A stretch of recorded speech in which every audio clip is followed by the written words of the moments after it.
Hace unos días os explicaba cómo el sistema operativo Kali Linux ya se había protegido contra el problema del año 2038. Quizá esto suene parecido al famoso efecto 2000. Al acercarse el cambio de milenio, se difundió la idea de que el mundo colapsaría debido a un bug en las fechas de los ordenadores. El fallo universal iba a provocar desde las caídas de los servidores de bancos, policía, hospitales y gobierno, hasta las caídas, literalmente, de los aviones en pleno vuelo. La realidad, sin embargo, es que nada reseñable pasó, debido a que prácticamente todas las compañías y organizaciones ya se habían protegido contra el fallo actualizando sus sistemas. El presidente de los Estados Unidos, Bill Clinton, catalogó este evento como el primer reto del siglo XXI salvaguardado. Lástima que nadie le dijera al pobre hombre que el siglo XXI en realidad comienza en el año 2001.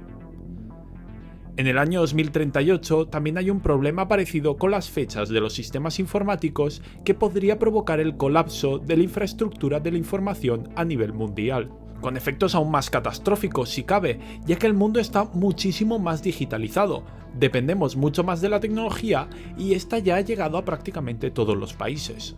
Sin embargo, os hago un pequeño spoiler.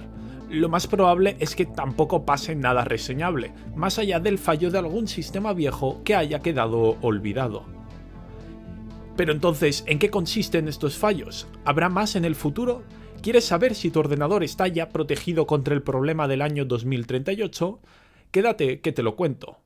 Estás viendo Linux Chat, código libre en la lengua cervantina.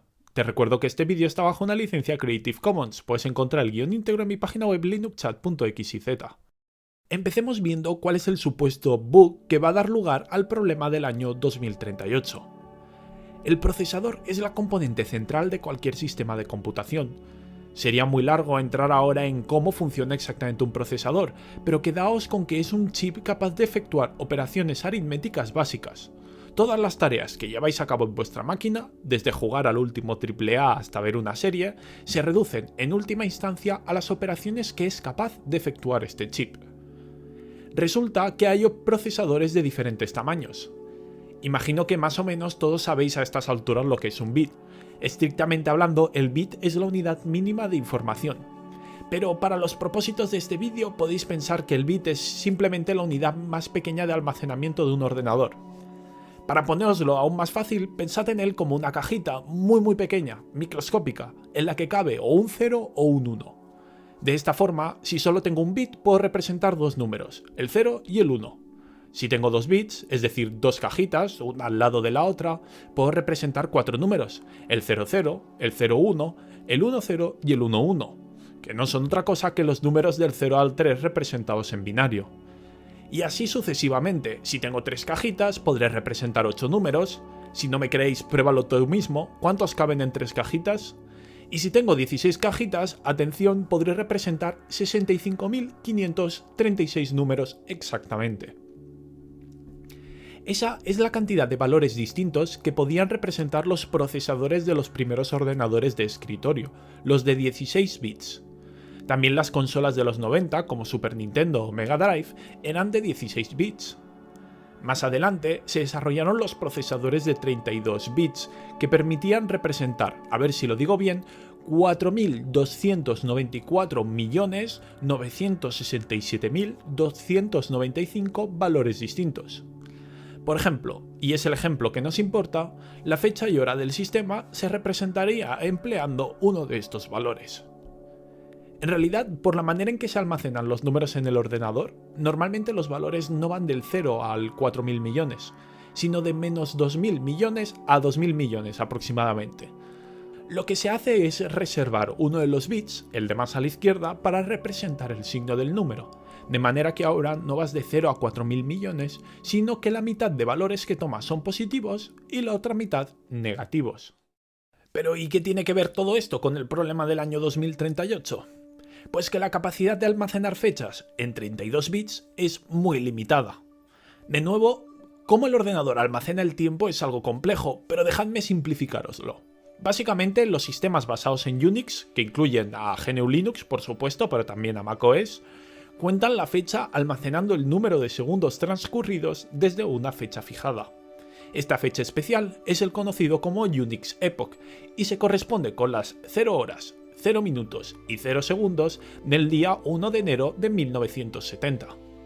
Por tanto, la última fecha que puede representar un procesador de 32 bits son 2.147.483.647 segundos después del Epoch de Unix, es decir, las 3 horas, 14 minutos y 7 segundos del 19 de enero de 2038.